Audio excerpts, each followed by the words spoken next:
Welcome to uBook channel. Read and listen to the greatest stories that mankind has ever told. From Iliad to COVID terror, and other famous classics. Enjoy the best world literatures throughout history.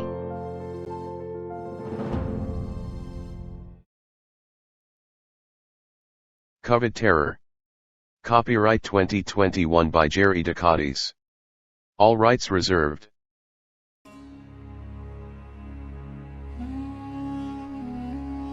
A unified Al-Qaeda and Islamic State took advantage of the ongoing COVID-19 pandemic in reinvigorating its jihadist cause for dominance and the re-establishment of a caliphate. Secretary-General of the United Nations, Antonio Manuel de Oliveira Guterres, said, "We are in this together, and we will get through this, together."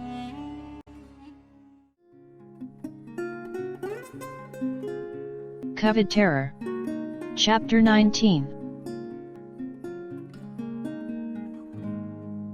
Al-Qaeda ISIS Laboratory. Fallon City, Nevada. May 9, 2020. The words of Ahmed reverberated in her ears. He is getting back to his original self, Amira thought. Lately, the Emir has becoming impatient and demanding.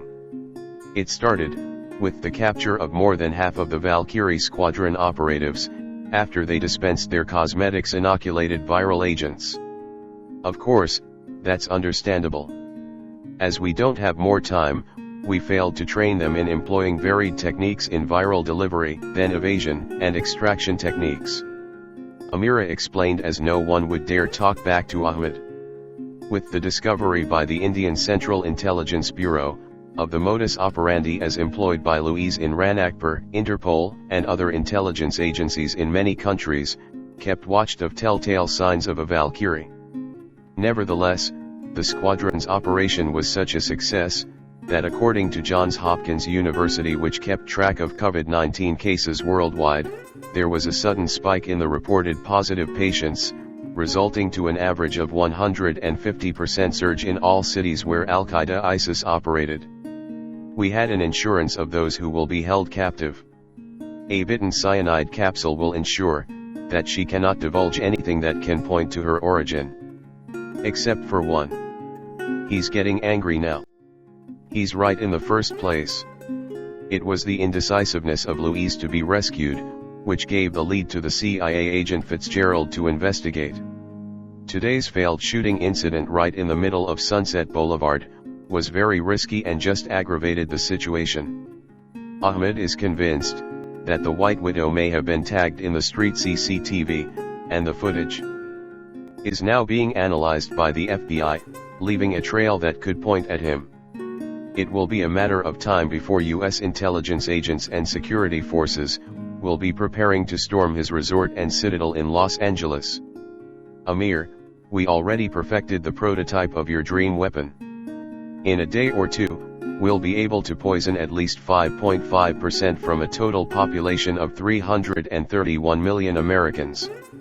A sudden cut of the satellite phone line means that he was displeased and wanted more actions and successful results. Mr. William Blitsky, we need your cooperation. A female voice who did not identify with her real name called after he had his dinner. He decreased the volume of his TV, broadcasting with the latest COVID-19 statistics in America, and the incessant rantings of the two White House contenders. It does not surprise him. He's been used to being called anytime by unknown personalities. Obviously, this caller may have come either from the Oval Office, NSA, CIA or FBI, the offices who can have an access to his personal mobile number. I'm already a private citizen, and have no connection whatsoever with any public office, he curtly replied. Precisely, that's the reason why we're asking for your help. If you want to get my cooperation, who is we in the first place? He countered, as he knew how to play this game. A subsidiary of the company. No point of hiding it anymore, Hot Ice thought. He understood. Some agents would prefer it this way, for fear of retaliation, especially if the one they wanted to place in the hot seat are government and military officials in high places. I will send you a list of names, and certain activities where they were involved with. Asapsa, I'm sure you're familiar with them, and their usual involvement with the White House. Simply confirm the list. I can't give a definitive commitment, but just the same, give me the list. He smiled. A cautious move is not that bad. Sir, you've known our kind. The moment I emailed it to you, it means that you have committed already to the cause. She's confident that Blitzky will help, especially if he found out that his name is on the list too. The first time that ricin was considered to have military potential was in 1914, to be used as either a toxic dust, or as a coating for bullets and shrapnel. A dose of purified ricin powders the size of a few grains of table salt can kill an adult human. The plan was abandoned with the end of World War I. Assigned with a military symbol of WA, the US and Canada undertook studying ricin in cluster bombs. But after World War II, the interest on it subsided, when the Army Chemical Corps began a program to weaponize sarin instead. Dr. Guinevere del Pilar was surprised to see a misplaced inventory report of several tons of order for castor beans.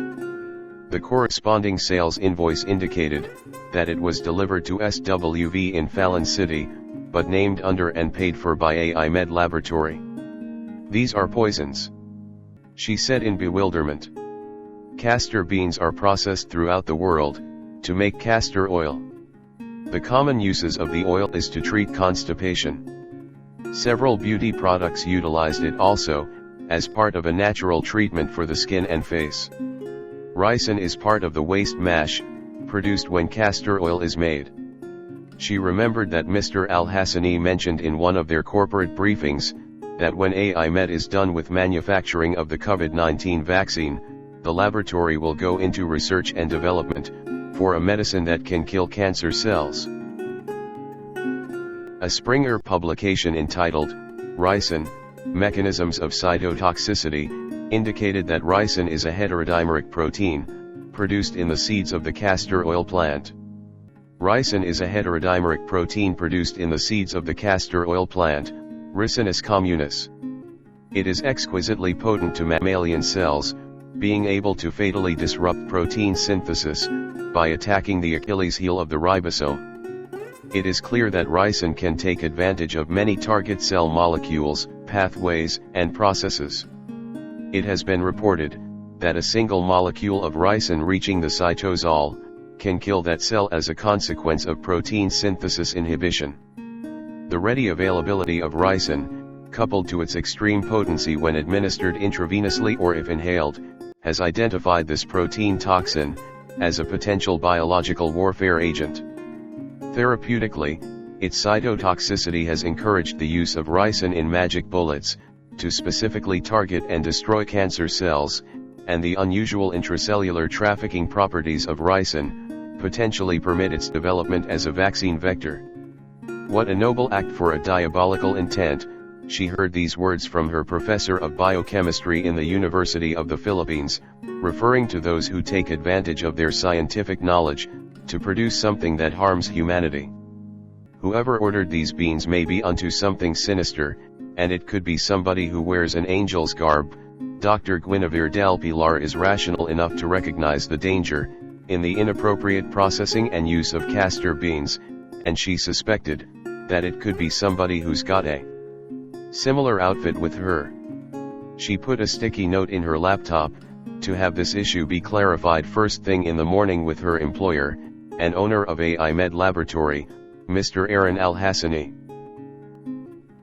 A lone white van, emblazoned with the WHO logo, and a brand name of a newly established pharmaceutical company in the US, that is into COVID-19 vaccine development, traversed the Interstate 11 highway for its 419 miles drive to the Black Canyon of the Colorado River between the states of Nevada and Arizona.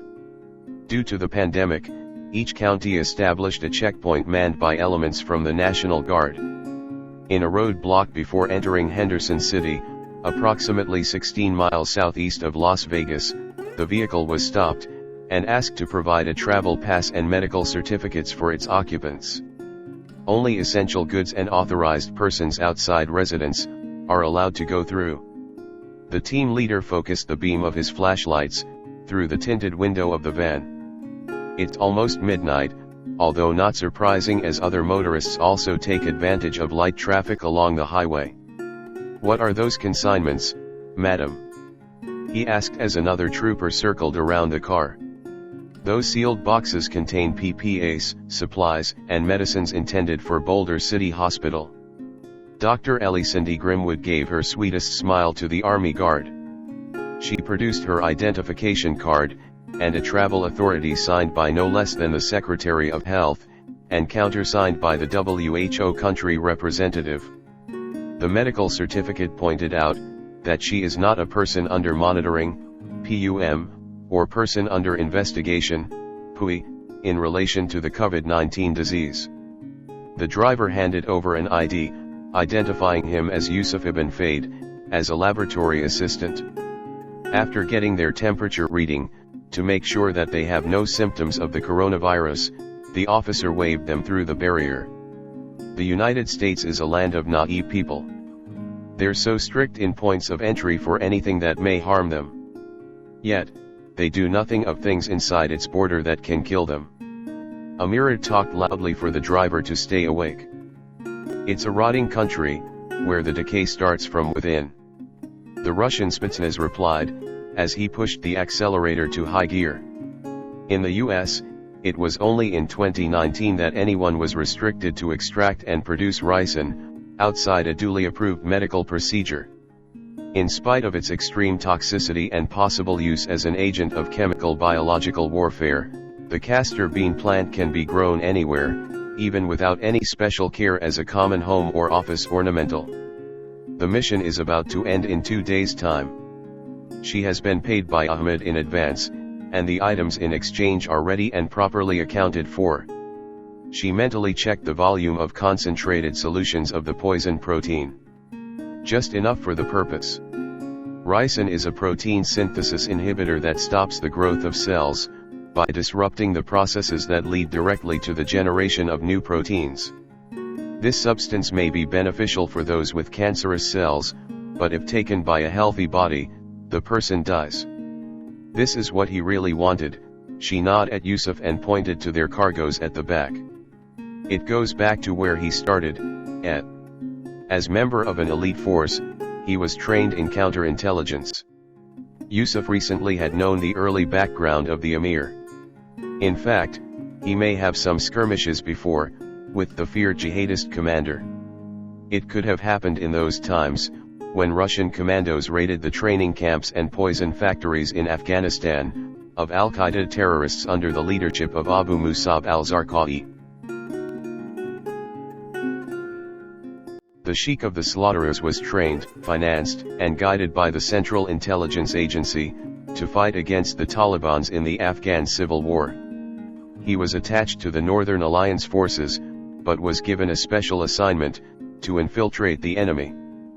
And act as agitator and counter-revolutionist, sort of making him an organizational cancer.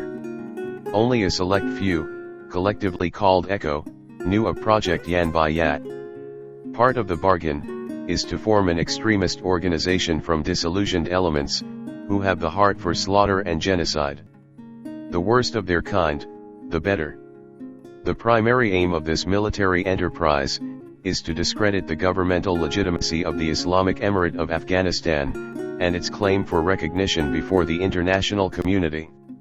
The other intent of the CIA, is to legitimize and justify the war on terrorism of the United States, by portraying that Western powers and the Afghan Northern Alliance need more arms, personnel, and budget to combat against the Taliban. War correspondents were surprised, of the grave atrocities and highly systematic massacres, being committed by the Taliban fighters. The most notorious was the Zulu Company of the 55th Arab Brigade, nominally commanded by Osama bin Laden, but operationally led by Abu Musab al-Zarqawi. Declassified reports from Pentagon noted that the 055 Brigade was an elite guerrilla unit sponsored and trained by Al-Qaeda. It comprises of foreign guerrilla fighters, mujahideen, from the Middle East, Central Asia, and Southeast Asia, who had some form of combat experience, either fighting the Soviet invasion during the 1980s or elsewhere. The brigade consists of several smaller mobile units of highly trained, highly motivated, and well-paid guerrilla fighters. They used top-of-the-line assault rifles, machine guns, mortars, bombs, anti-tank, howitzers and anti-air weapons. They also employ sophisticated equipment including satellite phones, night vision goggles, and even airplanes. The 055 Brigade units tended to be much better motivated than regular Taliban soldiers, and regarded as better fighters than the Afghans. Its main battlefield role is to back up Taliban fighters on the front lines of the civil war. An initial intelligence account by Jordanian authorities indicated that prior to his participation in the Afghan civil war, al-Zarqawi tried to enlist in the radical Mujahideen to fight against the Russians in the late 1980s. After this war, he founded Jund al-Sham, a militant group that got the ire of Jordanian authorities. An unfounded accusation for illegal possession of firearms sent him to prison in 1992, until he was released through general amnesty by King Abdullah 7 years later. It was noticed during his incarceration that he developed more radical beliefs. He enlisted some inmates, who later on became the core group of the Islamic State top leadership. His contemporaries testified that due to his charisma and stature, al-Zarqawi eventually became a sort of leader, issuing fatwas or religious edicts, and calling himself sheikh, while he also memorized the entire Quran, which authorized him to append the honorific title of Hafiz to his name. After the failed Millennium Plot, his activities were marked with inter-country crossings, with several Middle Eastern governments hounding him for a series of attempted and minor terrorism attacks. It was in 1999 that he got a break, when Osama bin Laden approved a plan of establishing the Jund al-Sham al-Mudar training camp for jihadist fighters in Herat, a populous city near the Iranian border. He got into higher standing when the founder of the pan-Islamic militant organization appointed him as Amir of Al-Qaeda in the country of Two Rivers, who led the Al-Qaeda in Iraq or AQI, subsequently known as Tanzim Qadat al-Jihad fi Bilad al-Rafidain in 2004. With the $200,000 seed money from Al-Qaeda, the camp opened and attracted Jordanian militants. Aside from combat training and techniques in guerrilla warfare, intelligence gathering, counterinsurgency, and explosives design, the camp subsequently specialized in chemical weapons production, especially on the ricin poison. The guy had some ups and downs. Sage took a deep breath after reading the lengthy case file of Abu Musab al-Zarqawi that he received from an email sent by Hot Ice. He noted two terms that really stand out, ECHO, and Project Yan by Yat. After the 9/11 attack, al-Zarqawi's pictures became murky. Online posts about him by several international media were almost identical, a result of having one single source of the story. There were claims that he does not have any participation in the planning and execution of the World Trade Center attack of 2001, having his mind occupied with other targets. This was corroborated by various interrogation records of known participants in the attack, who never mentioned Zarqawi in the operation. It could be that Osama bin Laden deliberately excluded him in Al-Qaeda's biggest project so far. Their relationship had soured when al-Zarqawi became more popular in the jihadist circles. There were reports that he had a falling out with the mastermind of the September 11, 2001 terrorist attacks. Damn. The entire American media apparatus failed to notice the biggest cover-up in the history of war on terrorism. Sage noted in his personal journal this new angle of his analysis. The Sheikh of the Slaughterers can say all Mephistophelian rhetorics against the United States, but not in participating in an actual physical attack in American grounds against his handlers. Abu Musab al-Zarqawi decided in late 2001, to shed off his American cloak, and go on with his own affairs. The crucial moment came, when he returned to Afghanistan to help repel the assault of Western Allied forces, by joining with Taliban and Al-Qaeda fighters. In one of a hotly contested encounter near Kabul, he was wounded in the chest during a firefight, and had to seek medical treatment in Mashhad, Iran. During his recuperation, he called for a council of war with his most trusted lieutenants, and hatched a long-term plan for their group, this time known as Jama'at al-Tawhid wal-Jihad. "I cannot be a puppet forever," he told the assembled commanders around his hospital bed. "We have been used for so many years, to serve as pawns in the never-ending game in geopolitics by Western powers versus our own Arab brothers." He may have a troubled background in his younger years, but the man is highly intellectual, and the CIA enhanced his faculty during trainings and actual operations on the ground. "We need to break free from the cycle of manipulation, especially by the Americans," he vehemently resolved. He triumphantly declared, "It's time to terminate Project Yan by Yat, in my own terms." In the years that followed, the US government had lost track of him. There were some alleged sightings, due to certain terrorist acts being attributed to him, but all of these doesn't have any certainty and clearly fabricated. The name of al-Zarqawi came into prominence again, when the U.S. Secretary of State Colin Powell, in a presentation to the UN Security Council on February 5, 2003, indicted him as the mastermind of numerous attacks with illicit weapons, that is connected to terrorists and terrorist organizations. Iraq today harbors a deadly terrorist network, headed by Abu Musab al-Zarqawi, an associate and collaborator of Osama bin Laden and his Al-Qaeda lieutenants. When our coalition ousted the Taliban, the Zarqawi network helped establish another poison and explosive training center camp. And this camp is located in northeastern Iraq. He traveled to Baghdad in May 2002 for medical treatment, staying in the capital of Iraq for 2 months, while he recuperated to fight another day. During this stay, nearly 24 extremists converged on Baghdad, and established a base of operations there. These Al-Qaeda affiliates, based in Baghdad, now coordinate the movement of people, money, and supplies, into and throughout Iraq for his network, and they've now been operating freely in the capital for more than 8 months. Obama was the founder of ISIS. Absolutely, the way he removed our troops, I call them co-founders, Mr. Donald Trump repeatedly claimed during his campaign for presidency in August 2016. The accusations included as accomplice, his Democratic presidential opponent, Hillary Clinton. But metaphorically speaking, the US president was right. With the pullout of the United States-led coalition in 2011 that overthrew the government of Saddam Hussein, we were given an opportunity to run amok in Iraq, and made ISIS the most feared, yet globally recognized inspired band of holy warriors today. It was after they had their Salat al-Isa, that Ahmed called his officers for a command conference. At the Zulfikar Resort's Ghurfat al-Arb, the group was properly arranged according to rank in a U-shaped conference table, the two tails facing a large multimedia screen called Tactical Digital Map System. It's the eve of Operation Zulfikar.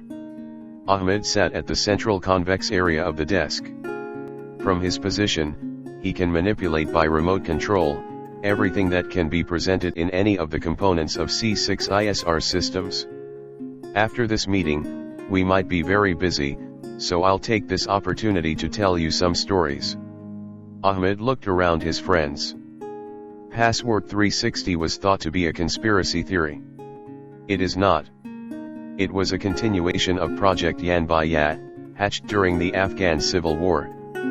The creation of ISIS to wipe out the despotic rulers of the Middle East, and replace them with more malleable Islamist leaders, was part of a long-term strategic plan of the United States and some of its client oil-producing states. Immediately right after the 9/11 attack, the US still recognized me as an asset, with a mission to sow violence and discord amongst the various groups in Iraq, by cold-blooded killing. There were even a lot of times that the CIA and its counterparts in various countries in the Middle East were all knowledgeable of my daily whereabouts. An in-placed informant at the White House come across a discussion of top advisors of the president to target and eliminate him, but the CIA was shackled by no less the vice president and his military advisors, restraining any American forces to even throw him a stone. Such restriction was justified by top officials in not preempting the planned invasion of Iraq in 2003. In reality, the State Department, and even the CIA agents on the ground, cannot really pinpoint my actual involvement with, and connection to the regime of Saddam Hussein. I was lionized by Colin Powell at the United Nations. Killing me would negate their reason of invading the country. The Emir gave a smile that he seldom shows even to his subordinates. You've seen the news, that the Egyptian Sheikh Nabil Naim Abul Fattah claimed that I was basically a US agent, and my training camps in Jordan were supervised by the Marines. There is a grain of truth to it. The prison superintendent in Camp Bucca, the forward operating base that housed a theater internment facility, maintained by the US military in the vicinity of Qasr, Iraq, was actually my liaison officer to the different jihadist cells in Iraq. His alter ego successfully deceived the Iraqi security forces in Fallujah, in apprehending him. The taking of physical profile and brief imprisonment were enough to meet the desired mission. The Al-Qaeda ISIL imposter was released, at the instigation of US military officials who heard of the incident. In my hospital bed in 2001, I promised to my commanders that I will break free from the cycle of manipulation, especially by the Americans, and being used as a pawn. That's why Plan Harba was planned, and successfully executed in 2006. Unintentionally on his part, what happened during the Syrian civil war, the territorial gains of ISIL and the redeployment of coalition forces to Iraq, were shamefully conforming to the intent and purposes of Project Yanbayat, which is to sow violence and discord among Muslims. Professor Sean Gabrielle Fitzgerald examined the scanned copy of a CIA dossier of the most wanted terrorist in the world. Before 2006, the Federal Bureau of Investigation and the International Police Organization listed Abu Musab al-Zarqawi as the #1 most wanted terrorist, who has a $25 million bounty reward to anyone for information leading to his capture or death. Sage was astounded of the meticulous preparations and extent of the plan, encompassing nearly 2 decades of systematic implementation of Plan Harba. The United States was duped for so long into believing that al-Zarqawi was still in its chain, as part of the Yanbayat bargain. The CIA did not suspect that the series of suicide bombings, civilian atrocities, and massacres were indications that the monster they have created have gone rogue or masterless. Nobody suspected that the deal was changed at the onset of the global war on terrorism. Except for Hot Ice, the remaining outside link of the Yanbayat project to al-Zarqawi. As project coordinator, she served as the conduit of information and directives from the CIA to its deep penetrating agent in the Al-Qaeda, and vice versa. In 2002, she started questioning his authenticity, as the locations and activities in the reports passed on to her by intermediaries conflicted with one another. The viciousness of terrorist attacks in Iraq and nearby countries continued, and became more intense. It was no longer the calibrated violence that the US government and its affiliate Arab countries wanted to. That is a copy of the file that General Friedrich Clark received, along with the blue scribbled instruction inside a black envelope. Hot Ice informed Sage of the authenticity of the paper. He's about to go to bed, when an unknown number rang in his mobile phone. Sage was alone in the house as his parents visited an aunt's party in San Diego. A lady called him Agent Merckx, so it has to be somebody from the company. She identified as part of ECHO, and coordinated Project Yanbayat before losing track of al-Zarqawi, in the heat of the 2003 invasion of Iraq. It was only in 2014 that Iraq wired him, in a totally different identity in our midst. So, you're saying that the Sheikh of the slaughterers is in the States, and at liberty to go anywhere and do anything. He was bewildered of this unexpected information. He's not just a free man. He is a kind of person who walks in the halls of power, and has the bucks to back up his personality. Clearly a very different picture of the impoverished and ragged butcher in the Iraq Civil War. It cost the general his life.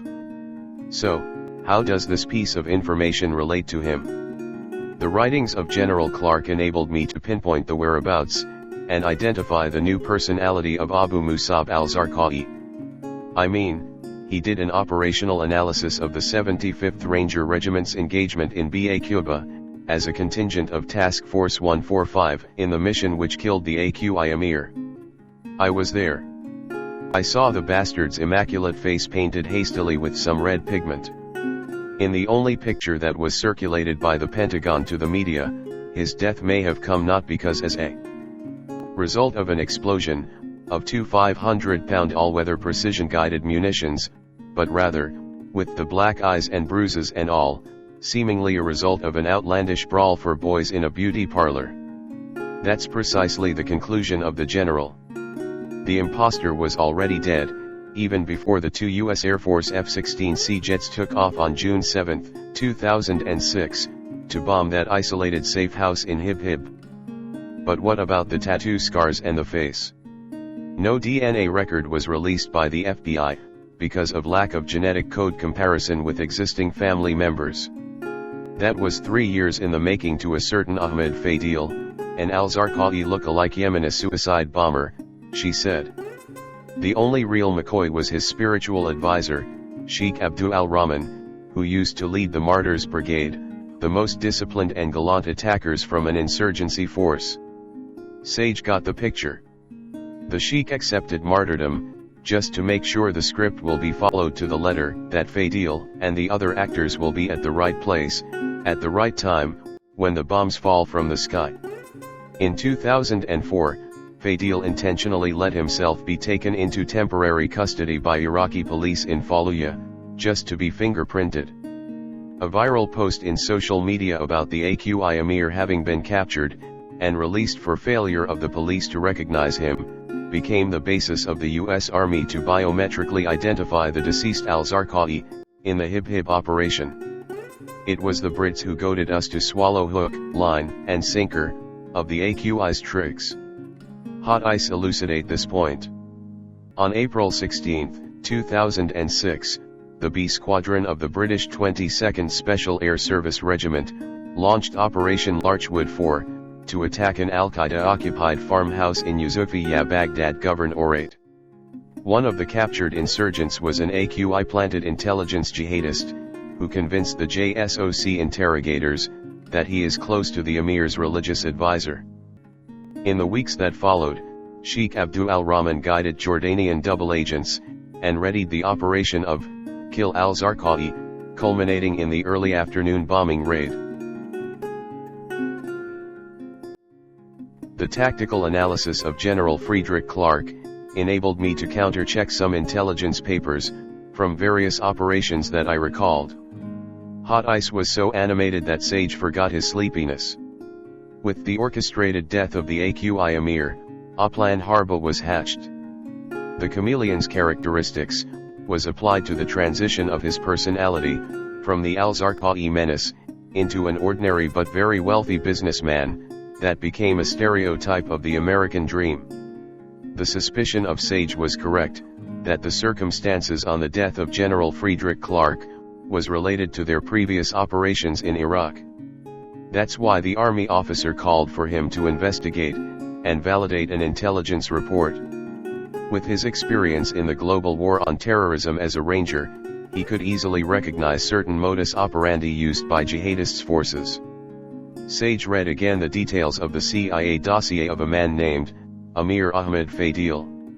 It doesn't ring any bell. Obviously just an alias, or a nom de guerre among his warriors. You won't be able to find that name in any CIA databases. That is an adaptation of his alter ego's name, being used by his commanders and close associates. Among his warriors, he is known only as Khalifa. I just discovered the devil's assumed name here in the US, on the day I sent that dossier to the army officer. A brilliant mind like that of General Clark was able to unearth the foolishness of the Kill al-Zarqawi operation. It is plausible that he knows personally Ahmed Fadil. That's why, when he started investigating on the dossier, a powerful businessman ordered the gruesome murder. The manner of killing a high-ranking military officer was meant to remind everyone not to mess with the caliph.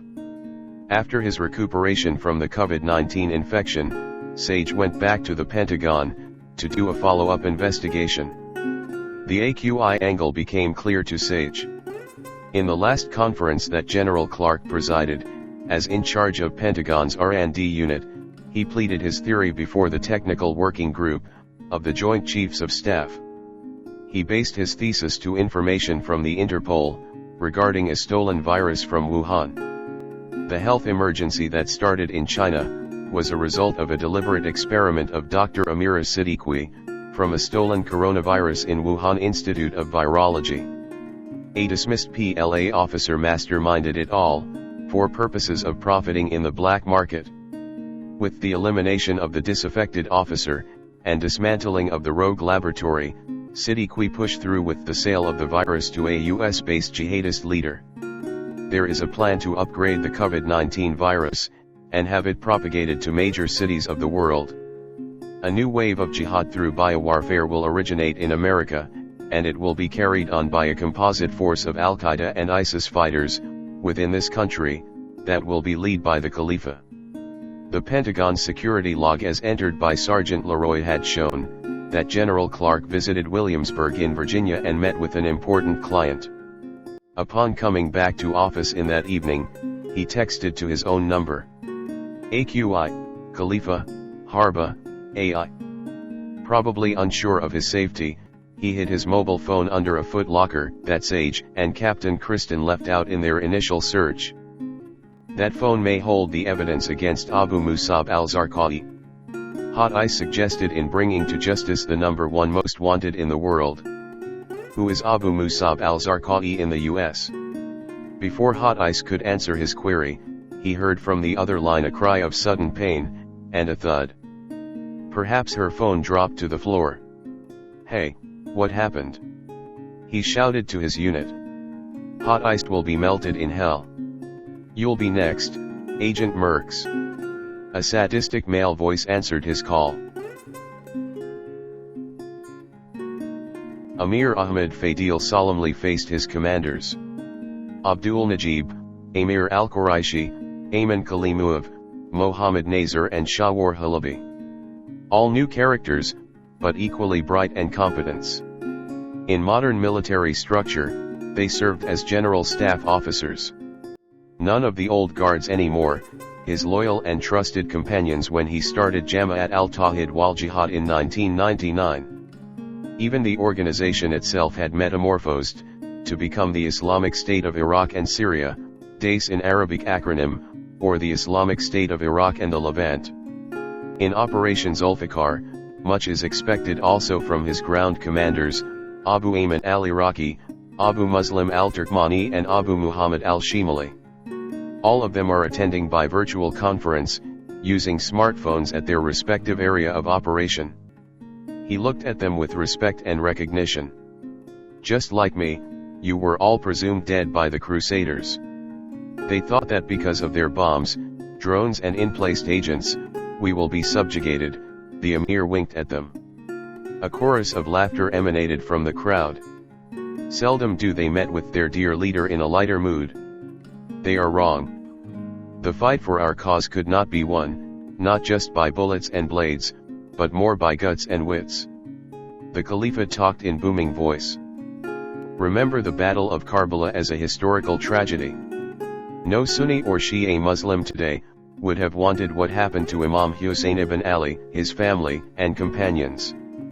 His martyrdom is venerated by all believers of Islam. The MCM flashed an excerpt of an article, A Sunni Perspective on Muharram and Imam Hussein, published by Shafiqna. Imam Hussein came to the battlefield, not as a Shia to fight Sunnis, or a Sunni to fight Shias. He was there, as the inheritor and rightful successor of his grandfather, to continue the prophetic crusade against injustice and darkness. The legacy of Hussein's selfless sacrifice lived on, in the community of the Muslims under unjust rulers. The light of his fight for truth lived on, in the minds of the believers, ready to reclaim the religion of the Holy Prophet, whenever opportunity presented. Imam Hussein inspired the spirit of reality in the darkness. Yazid had Imam Hussein killed, Yazid won, but Yazid still died 3 years later, and today, he's nothing but dust in the desert, while Hussein lives on in the hearts of billions. While Yazid won the battle, Hussein continues to win the war hundreds of years later. His death in righteousness lit the fire of truth, until the truth of the battle could prevail, and continues to inspire truth in the face of injustice today. We will correct what happened 1,340 years ago, that led to the schism in our faith, which as a consequence, was exploited by the Crusaders, to dominate in our land even today. The memory of the martyr of martyrs shall live on in our time. The fight we will have, is a struggle against injustice for all Muslims, Sunni and Shia alike, and a holy war for truth. Internationally known as Abu Musab al-Zarqawi, the Sheikh of the Slaughterers, Amir Ahmed Fadil unsheathed and raised the Zulfiqar, the legendary sword of Ali ibn Abi Talib, the most brilliant and bravest general of Islam. In our time, I, Aaron al-Hassani, will serve as the protector of the memory of our beloved Prophet Muhammad, peace be upon him, and the religion that the Rasul Allah established, in the 7th century. I will submit myself to the will of Allah, glorified is He, and be a true servant of my faith, Islam. It is the same religion that is believed upon, and practiced by 1.6 billion followers today. Invoking divine intervention, the undisputed global Khalifa of Al-Qaeda ISIS, and his jihadists companions, shouted together, Allahu Akbar.